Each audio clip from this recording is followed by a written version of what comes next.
So we are back. We're back with this. So a couple of things to say. Again, we have some people here at the temple, but we have more people joining us from different places. In fact, we have noticed that we have more people than usual joining us from other places, which is good. Not saying that you have to watch me, but if you have to watch something right now, watch Dharma, watch even Netflix, or read a book. Don't spend that much time looking at news. Most of you are already have all the information necessary to take all the precautions to keep yourself safe, to keep loved ones safe, looking at news more, sharing news more. I am not sure, personal opinion, you can disagree with me. I'm not sure if it is that helpful. Then the other thing is, I know some of you might not be able to hear so well. A couple of suggestions. Well, first, a clarification. There is no volume to turn up on the microphone. We only have a clip here, and it's clipped onto my shirt here. So depending on how I talk, you might hear more or less, or less, or less.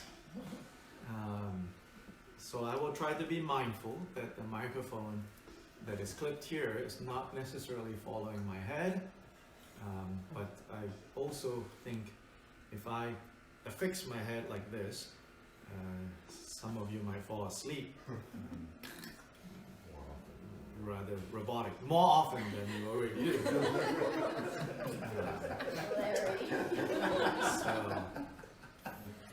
As St. Paul says, the spirit is willing, the body is weak. So, we doze off, and that happens. So that's yeah. So technology-wise, we're pretty low tech. We have an iPhone, on the tripod sitting there. We don't have the means. We don't have a media team. But if anyone wants to help us start a media team with resources of knowledge, resources of green stuff, we're happy to have a media team. But until then, what you can also do on your end is if you buy earphones, because I think some of you are also, this is probably new, this thing about watching online. And until now, you don't know that well how strong your computer speakers are. And not all speakers are very strong. And so what can help is to get earphones or to get external speakers for your computer. Might be a good investment, considering things might have to continue like this more and more. So we'll do our best, and so even like pinning here, it will fall off a little. So it's very uncertain. It's very unstable. But you should know that we are not deliberately making it more unstable. So we are trying to make it more stable, but the nature of all phenomena is it's unstable and unreliable. One time I was listening to Gachin Rinpoche answering a question. He said, there are some who wonder if they are watching from afar online, will they receive any benefits if they're watching an empowerment being given? And Rinpoche said, yeah, although, in the past, the instructions say, you have to come in person to receive the empowerment. And that is before we have this kind of technology. So he said, but now we have this kind of technology, and if you cannot come in person, he says, from another perspective, he goes, I think maybe there's even more blessings and power when you're watching from afar.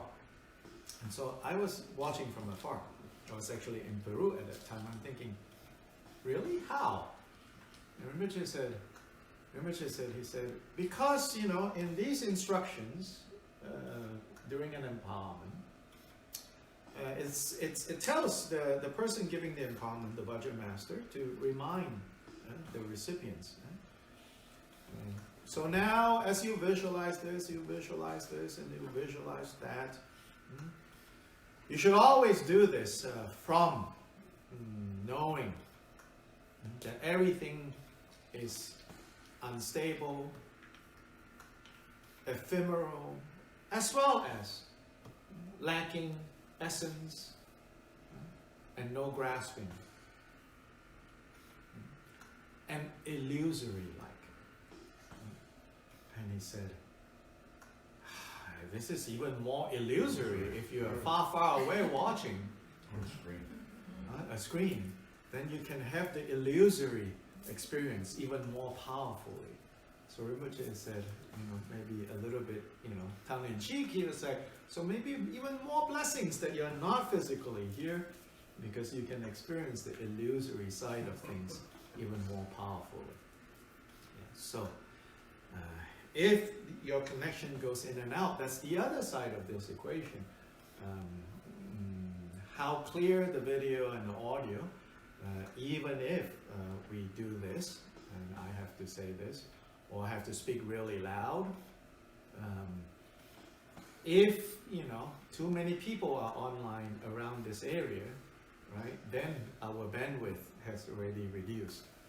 And on your end, if too many people are online, which I think increasingly to expect this, the next few weeks, we hope, at the upper limit, lots of people will be online, and bandwidth problems are going to arise.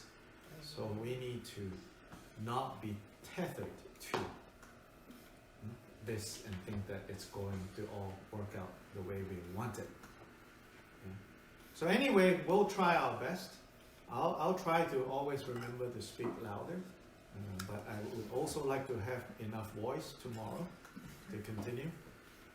More than that, I don't want to lose voice and then when I go out, cause other people to fear having me, you know, in their presence. So we have to balance many different concerns.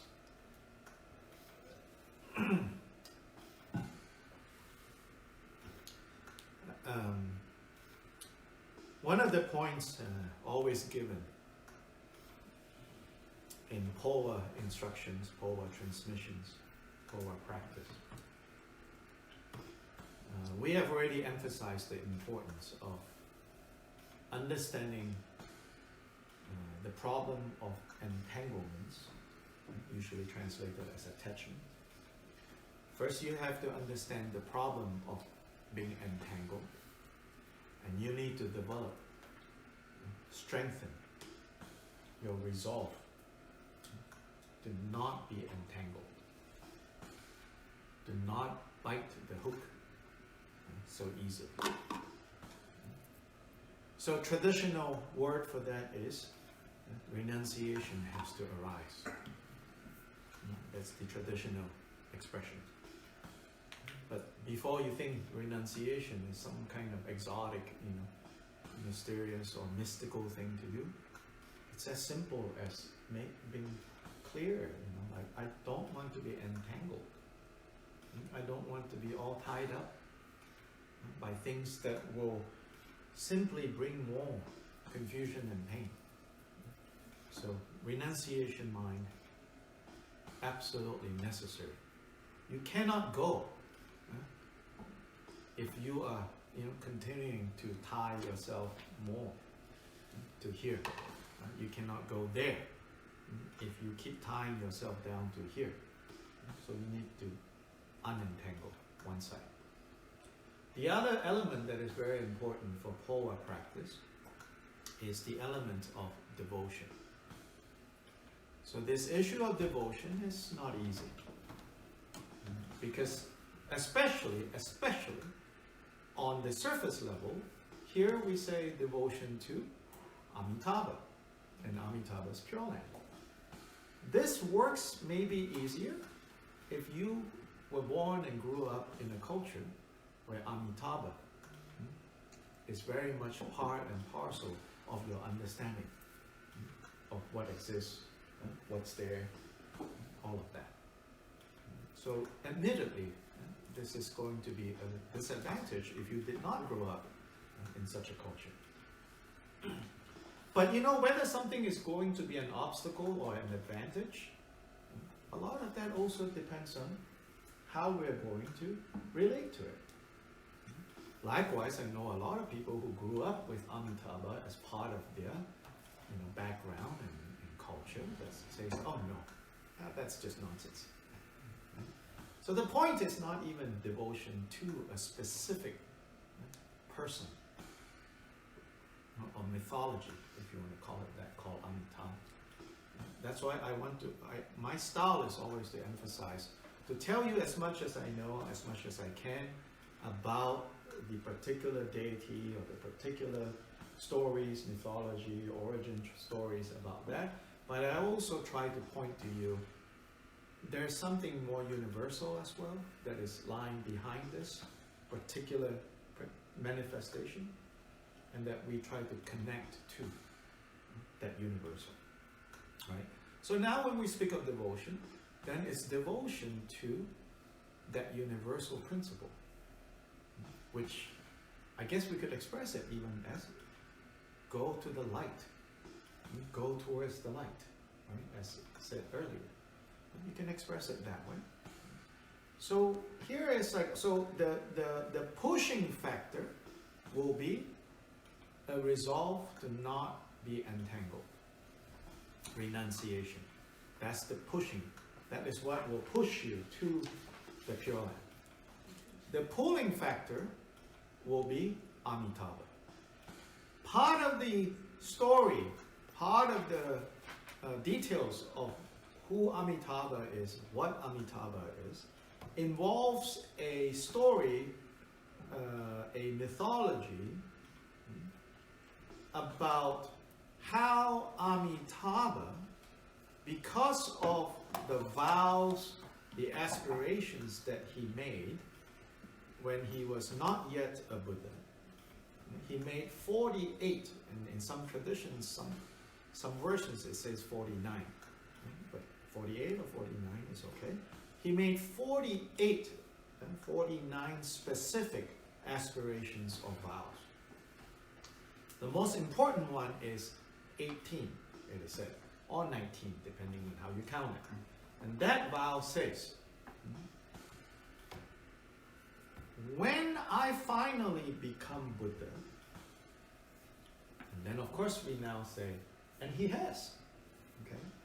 But he said, when I finally become Buddha,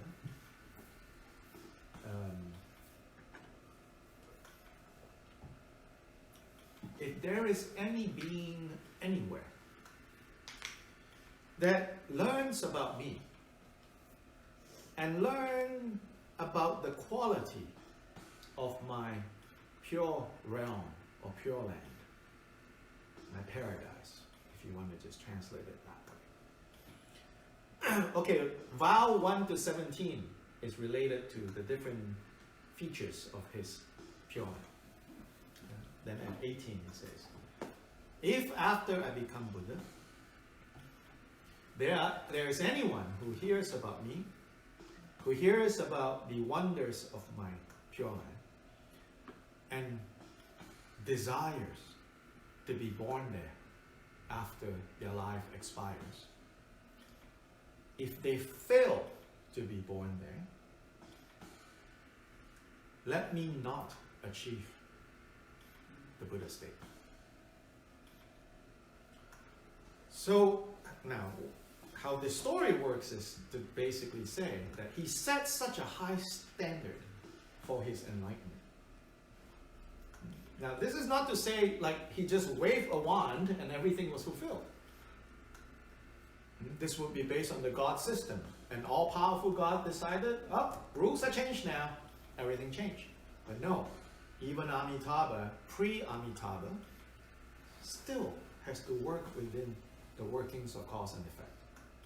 So it says that he worked very hard.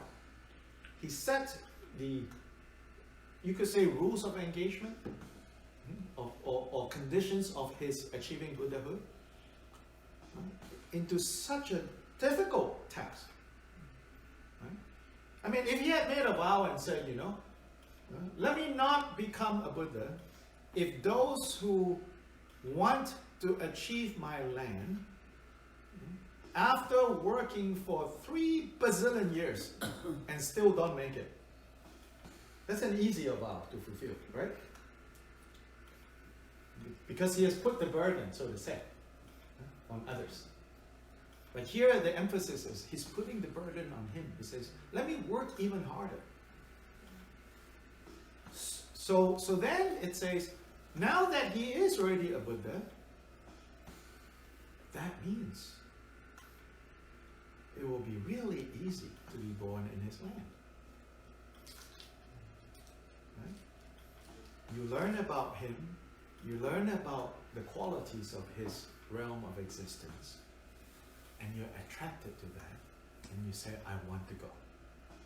So they say, this 18th vow, especially in the East Asian traditions, Korea, Japan, China, Taiwan,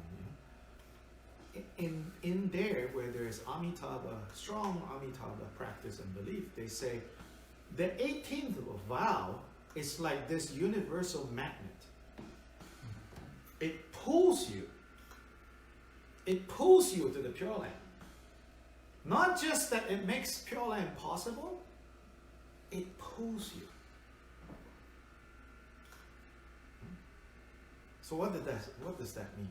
It almost means, I mean, you can poetically say, right?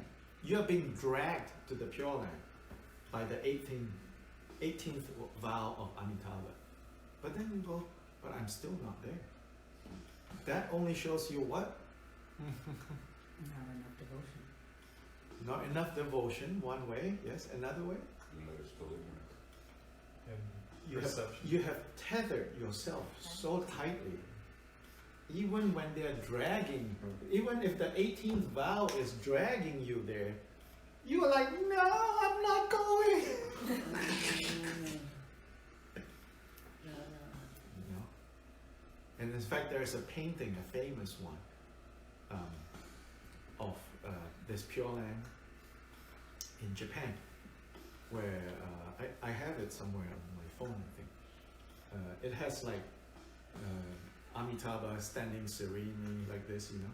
And usually the painting is Amitabha standing serenely, and then 2 of the bodhisattvas, Vajrapani and Avalokiteshvara, also standing serenely by his side and welcoming, you know, the newly arrived at the Pure Land. That's very typical of these Pure Land paintings.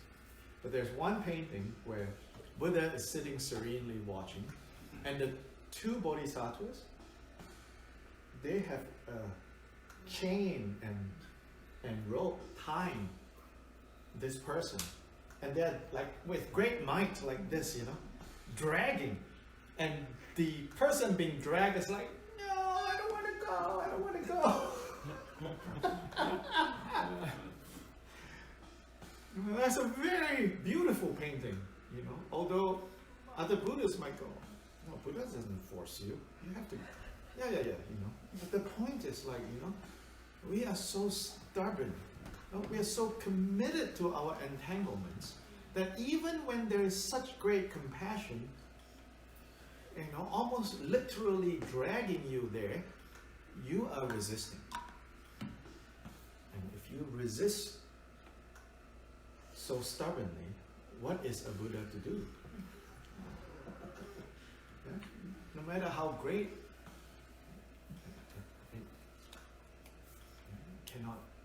you cannot get there. So devotion here is, in fact, you could say, the flip side of renunciation. But as well, renunciation is a flip side of devotion.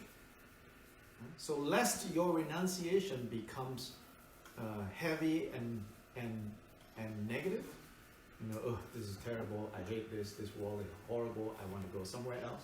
Yeah? That means it's not devotion, right? Devotion is being inspired and having confidence that Amitabha, in fact, is pulling me. I just need to cut the entanglements here. And even when it feels like the cutting of the entanglement, like the rope is so thick, don't worry if you remember they are pulling you. So it's easier to cut, when it's pulled, right? So allow to be pulled and cut, then it will be easy to cut the entanglements. Then in the detailed Phowa practice, like that red book is called, The Profound Path of Transference, known as Planting the Stalk, this one. There is a long prayer, which is a prayer to the lineage. So here, not only Amitabha, we pray to every individual that has preserved, practiced, preserved, and transmitted this Phowa practice down to us. So we pray to them. Why do we pray to them? Again, this is religious language. But again, there's a layer that is not just religious. There's a layer that you could say psychological, which is why this lineage is important, is that they are the people who have also applied this and have successfully applied this. So it's also a reminder to us, you too can do it. And not only that, not only Amitabha is pulling you, all these others, over 30 names, they are all also pulling. And these 30 names doesn't represent only 30 individuals. Because in a way, they are a placeholder for each generation. Right? It's not that that generation, only one person practiced this. That one person who received it from the previous generation, that one person, that one name represents everybody else from that generation that received it from the previous generation, and all of them are also busy pulling you. So this devotion is directed to them. So if you want to turn to page 30, this red book, I don't have it now. And I know if you're out there, you don't have this text. Some of you might have, if you have the Phowa, the Jigong Phowa practice text, and you'll have this, but turn to page 61. It says the abbreviated Phowa lineage prayer.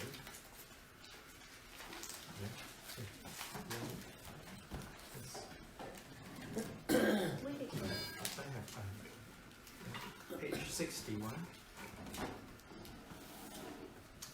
If you're just listening out there, right now, it's sufficient for you to know this is the Phowa lineage prayer.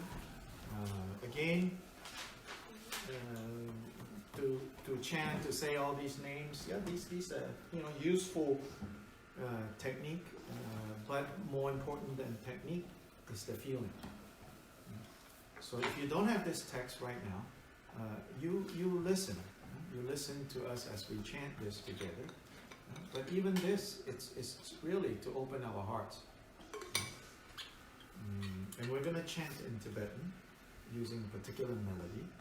But the words are basically like this. It says, I supplicate Pema Sambhava of Odiyana, grant your blessings for the realization of the profound path of Phowa. Grant your blessings for reaching the celestial realm by the swift path of Phowa.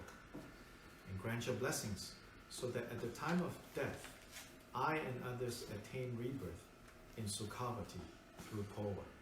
Homage to limitless light Buddha. Sukhavati is the name of the Pure Land of great bliss. Sukhavati. Sukhavati means Sukha is happiness or bliss. Sukhavati is the realm of bliss.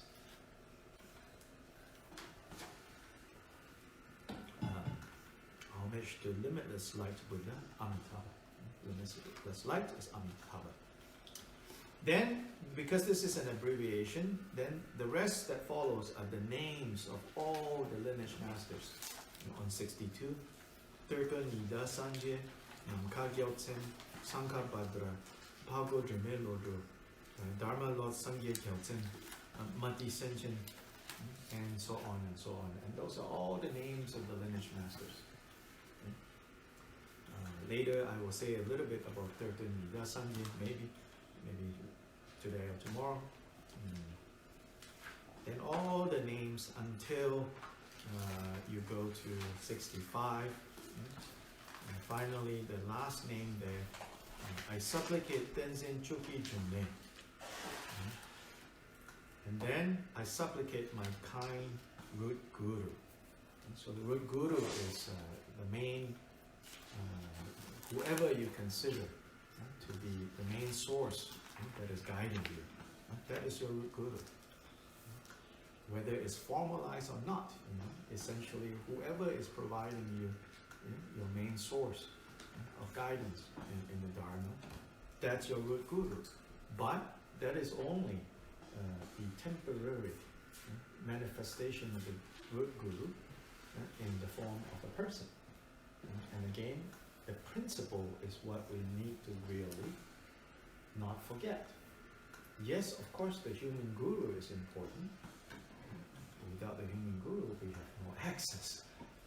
But, if your devotion of the root to the human guru misses the point of the principle of the guru, then it's just, mundane hero worship. Useless. So then, Tenzin Chuki Jungne, for those of you who are curious, he is the, so this is Tenzin Chuki Jungne and Tupten Shiwe Lodro, these last two names. They are the previous Kyabgun Chesang and Kyabgun Chungsang. In Jigungkagyu lineage, for the last 7-8 generations, we have two co-chairs, you could say, co-chairs of the lineage. One is called Kyabgun Chungsang, and one is Kyabgun Chesang. So Tupten Shiwe Lodro is the previous Kyabgun Chesang, and the current Kyabgun Chesang has been here, Reverend Dharma, a couple of times. Some of you have met him. And then Tenzin Chuki Jungne is the previous Chungsang. In our tradition, we do not put the names of living masters into lineage prayers. Other traditions might do it differently, but in Jigungkagyu, we don't put names of living masters into lineage prayers. And so you stop at the last generation. And then for this generation, of course you still pray, but you simply say the root guru without putting a name. Only when someone has passed, then their name enters the ranks of the lineage prayer. Just some information for those of you who might be relevant to know these things. So then finally, I supplicate my kind root guru, grant your blessings for the realization of the profound path of Phowa. Meaning, grant your blessings so that I'm successful in this. Grant your blessing so that I will reach Amitabha's pure through this practice. And grant your blessings so that at the time of death, I will definitely go. And not just me, I and others, that we will go. There is a Chinese dedication prayer related to Amitabha Pure Land practice. That is, I think, really beautiful. Let me read to you.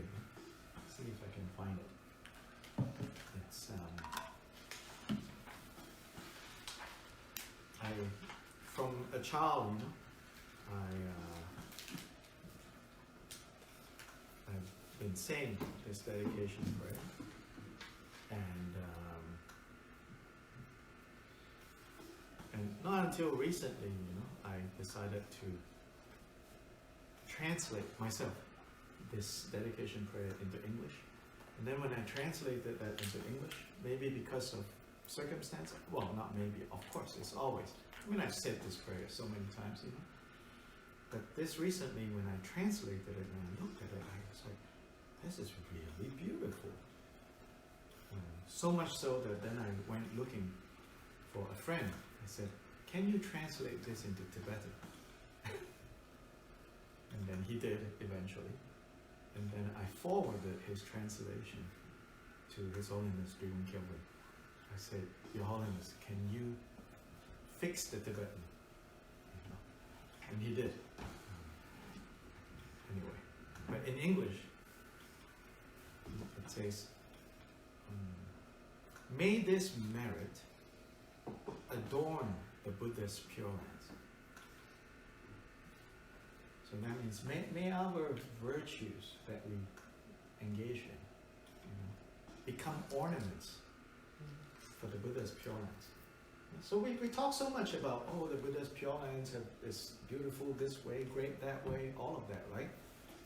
And sometimes, you know, we can fall into this, what I would call theistic devotion, where you're so great, you're so great, you're so great, forgetting that our virtuous actions, you know, our positive karma actually beautifies the Pure Land.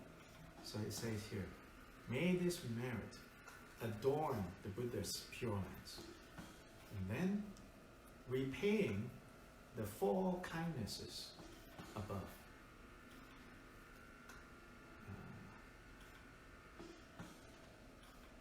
This above and below is related to the next line, and aiding those in the 3 realms of suffering below. So above is, so what are the 4 kindnesses above? This is the kindness of Buddhas, kindness of teachers, kindness of parents, and kindness of those in power. In the past it says kings, but basically those in power. Those who for whatever reason has power over us, but they have been kind. So we have to remember their kindness. And we have to remember the kindness of our parents. So here it says to repay those kindnesses. So may this merit adorn the Buddha's Pure Lands. You can say that's on the ultimate level. And then on the relative level, first, to repay these 4 kinds of kindness, and then to aid those that are suffering in the 3 paths or the 3 realms below, which is the hell realm, hungry ghost, and animal. May those who see and hear of this as in this dedication, this action, this virtue, may those who hear or see of this completely generate the Bodhi-mind. May whoever see or hear of this, you know, give rise to bodhicitta. And when this life is exhausted, be born together in the land of ultimate bliss. This dedication prayer emphasizes being born together. May we be born together there. This comes out of a tradition in China where the story, the mythology of the very start of the first Amitabha society, they call it that, is that there were 123 friends. Many of them were elites, social elites, scholars, educated figures. This is during a very early period of transmission of Buddhism to China. So apparently 123 friends got together very kind of inspired by Amitabha and his Pure Land. And they form an Amitabha society, which is a group, society, a group of friends that will practice Amitabha practice together. And their pledge to each other is, when any one of us is dying, every one of us will be there to assist this person. So that's that notion of, and be born together in the land of ultimate bliss. And so this notion of togetherness. So it's said that they did, the 123. They said this is the start of the Pure Land tradition in China, in the 2nd century. A group of friends, that's it. To join the club, you have to agree to not only come together on a regular basis to do practice of Amitabha and his Pure Land, but also to be there whenever any one of us, it's time for us to go. And so here we come back to that lineage prayer of devotion, and try to remember these. Even as if you're out there, you don't have this text, just remember this notion that I talked about. Now we are opening ourselves to this power of the compassion of Amitabha, especially as expressed in his 18th vow that is pulling us up. And remembering all those that have come before us, that have practiced this, that have succeeded in this, all of them, they're rooting for you. They're calling, they're pulling. These are the friends of the Universal Amitabha Society friends. And they're pulling. They're waiting for us to be born together there. So this page 61.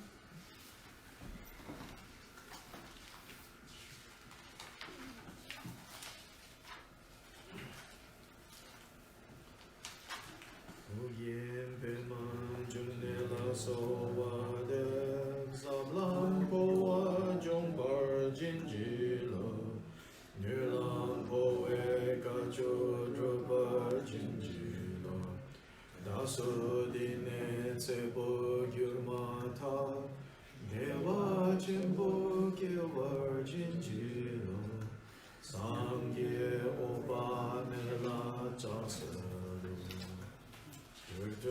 nida sangye la sowade songme namka gyaltse la sowade tokden sangha bhadra la sowade Ago drime lodro la sovade Choje sangye gyatsen la sovade Tsungme mati shenchen la sovade Yongzin punso namgya la sovade Kenjen namjong punso la sovade Jetsun kunjo rana la sovade Rinsen chuki takpa la sovade Kunjo trinle namgya la sovade Kunjo trinle sampo la sovade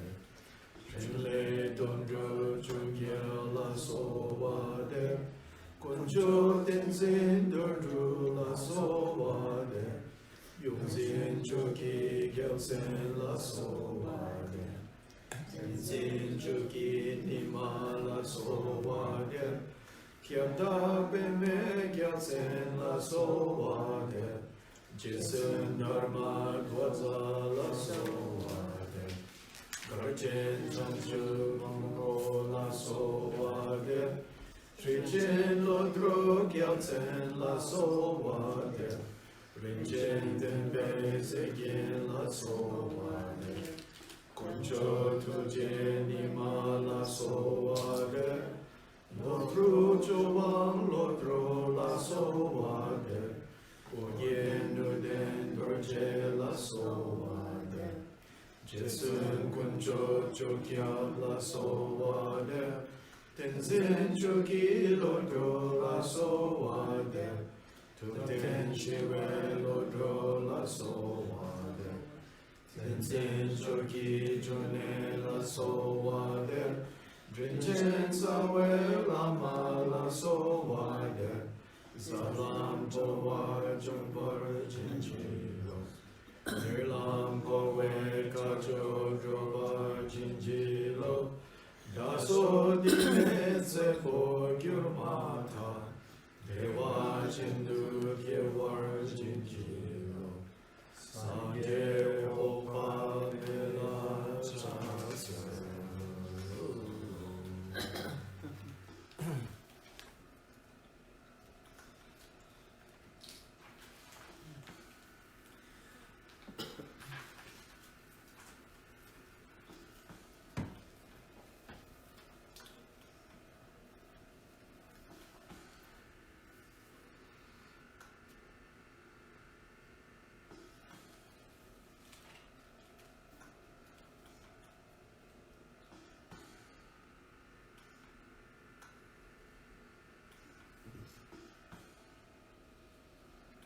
So this is the abbreviated, because instead of like, the name and then that whole request, that supplication, all the names are put together.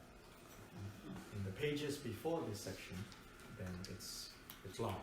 We extend it. But I think for us, when it's too long, you can get lost. Lose your way. So here, I'm sure you've already noticed, so that, so that, so that. That's basically saying, I call out to you, I supplicate, I pray to you. It means that.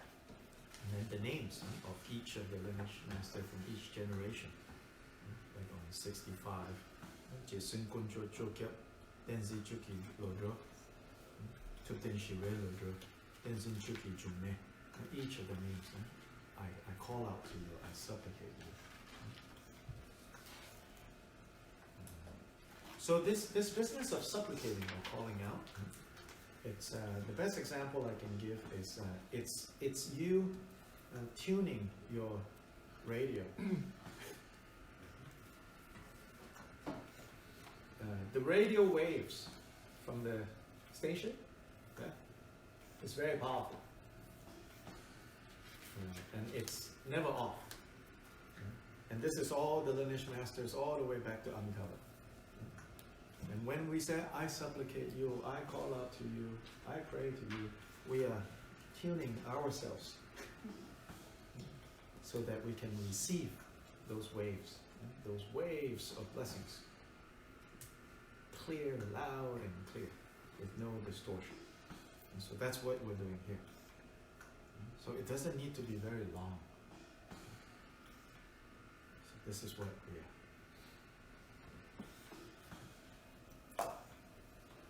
Questions? It's already 1 o'clock, but I want to give a chance to anyone here.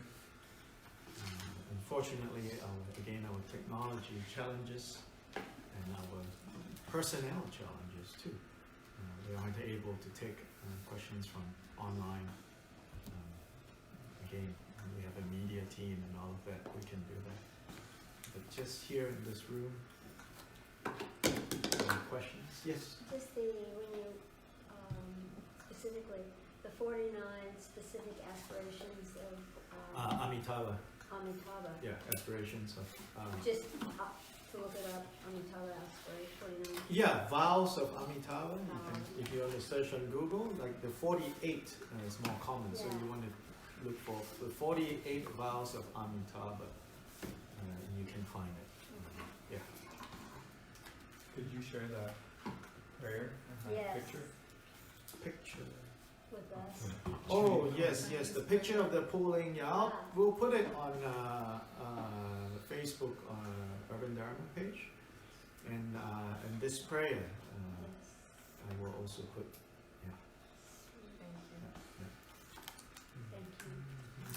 A little bit of tweaking to do.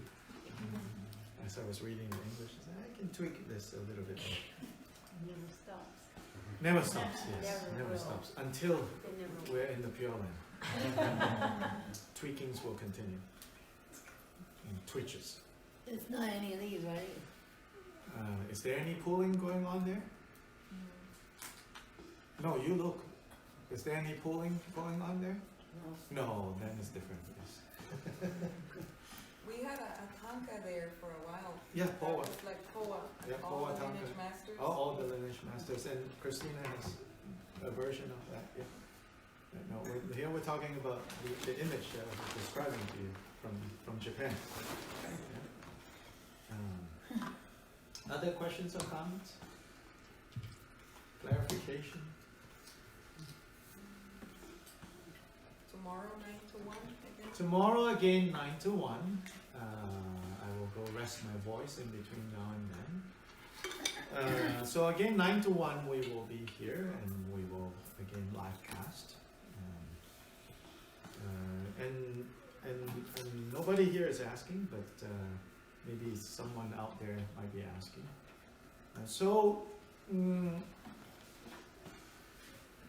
Traditionally, to do this practice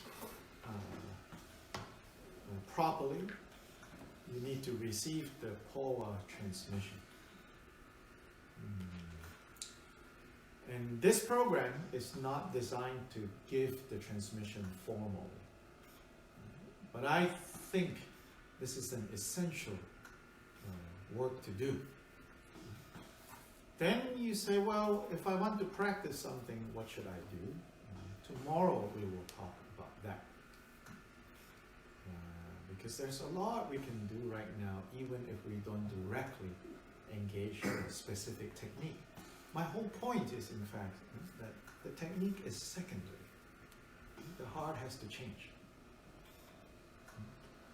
And tomorrow we will start with, there's one important statement, Vajra statement, from the collected, from the teachings of Kyoba Jidensuma, founder of the lineage, Jung Kaikyu.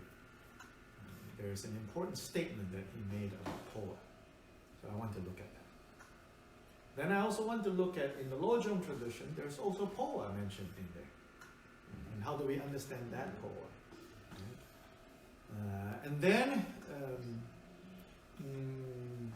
in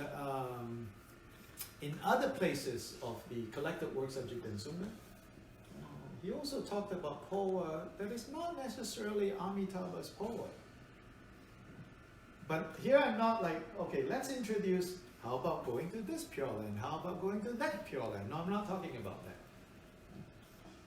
He in other places where he talked about Phowa, and then later his immediate successors elaborated on Phowa, there are some really beautiful passages about Phowa. Some really beautiful passages about Phowa. And then, after I read those passages, and then when and some of you might have heard me talking about this, I was watching some movies and this and that, and I watch and I go, that's Phowa going on. No, it's not Tibetan movies. I was like, that's Phowa going on. Jigten Summan's. So not so much like linked to this specific technique, this specific practice that we're doing, but the broader, the more universal concept of Phowa, and the more universal concept of a good death. That lies at the heart of what we're talking about. And a good death is not possible without a good life. And a good life is not possible without understanding what a good death is. That's essentially what we are focused on. Right? When you have the opportunity, whether here or out there, to receive the formal transmission of Phowa, of course, very, very beneficial. But don't be so worried about that and then defer your practice of Phowa, so to say. but tomorrow we will look at those passages, some really beautiful ones. I think that topic that you're talking about Mhm. is where the interest lies, and in particular in Asheville, Mm-hmm. about having diversity, you know, and it opens a huge window for talking about race Uh-huh. and our culture sphere. Yes. So it's a beautiful pose, a beautiful tool for that, even if you're not using the practice. Mm-hmm. Yeah, It's absolutely. huge. It's really big. Yeah. So let's go to Recitations book, page 108. This is a very famous aspiration to be born in Amitabha's Pure Land. So the third, right, this idea, this practice of making aspirations. So this is a Sukhavati aspiration prayer. It's a brief prayer, not a brief Sukhavati. 108. So we can all say it one time in English first. So please start. Imam, wondrous, boundless illumination, Buddha, with great compassionate Lord on the right, Bodhisattva powerful means left, surrounded by an assembly of Buddhas and Bodhisattvas, in this place of wonder and boundless joy and happiness, this pure land of great bliss. When the time comes for me to pass from this life, may I be born there without any other intervening birth. Upon being born there, may I behold boundless illumination face to face. May all Buddhas and Bodhisattvas of the 10 directions bless this fervent aspiration prayer of mine, so that it is achieved without any hindrances.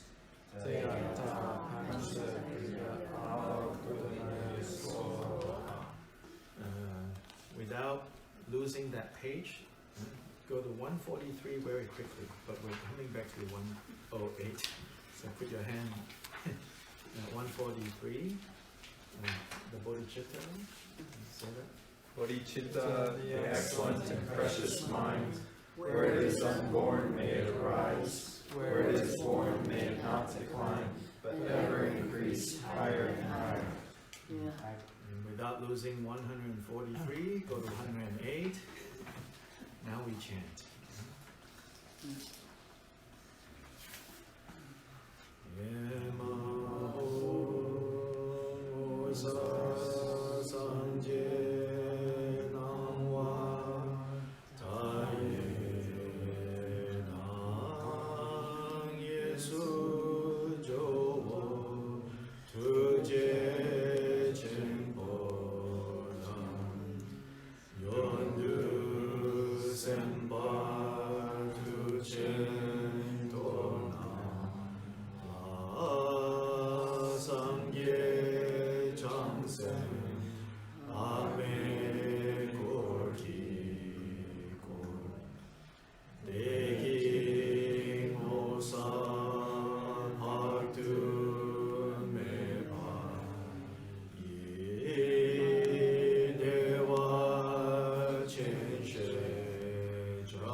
in the 108 at the end, there is a mantra there. That mantra is said to be the mantra that is said to speed up, to speed up, to energize the attainment of the 5 faculties or the 5 powers. The 5 powers that will lead to full awakening. So actually that pancha, it should be pancha indriya. It's a little bit mangled, the Sanskrit. It's pancha indriya. Yes. Pancha griya. It's pancha indriya. Anyway, what are these, I mean, the words maybe not so important, but what are these 5 powers and faculties? So the first one is conviction or faith. Having clear conviction. That's first. Second is perseverance. Or sometimes actually glossed as, unpacked as, joyful effort. Not the gotta put effort into this. Joyful effort is the second power. Third power is what is translated as mindfulness, but sati, which really, original meaning of sati is both attention and awareness. Attention is maybe sharper, awareness is maybe more encompassing, but both those aspects, that's the third. Sati is important. Fourth is samadhi, the mind settled, one form. That's the fourth power. And the fifth power is insight, wisdom. These are the 5 powers that leads to the state of Buddha, but the state of Buddha is also the final embodiment of these 5 powers. Conviction, that's the first one. And then joyful effort, very good. And very swiftly Oh, there you are. achieve awakening. So Teyata Panchadriya Avabodhanaya Swaha. Swaha, may it be so. So may it be so. We will reconvene tomorrow. Come in a little bit before 9. Wash your hands.